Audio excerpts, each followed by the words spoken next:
অনেক মেয়ে দেখবেন একদম উচ্চশিক্ষিত হয়েও চাকরি ছেড়ে শেষ পর্যন্ত সংসারী হয়েছে। এতে করে আশেপাশের মানুষগুলো বলা বলি করতে দেখবেন যে বলতেছে এত শিক্ষিত হয়েও চাকরি করতেছে না, শেষ পর্যন্ত সেই সংসারই হলো।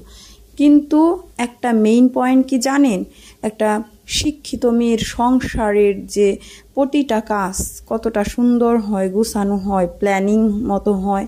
একটা শিক্ষিত মেয়ে যখন রান্না বান্না করে তখন সে সবসময় বিবেচনা করে যে হ্যাঁ, আজকে যে রান্না করতেছি এটাতে কোন উপাদানটা কত পরিমাণ দিতেছি, কতটা ভিটামিন এখানে যুক্ত হলো, এবং কি তার কাজকর্ম, ঘরের গুছানো, ঘরের ডেকোরেট করা সব কিছু অনেক বেশি সুন্দর হয়।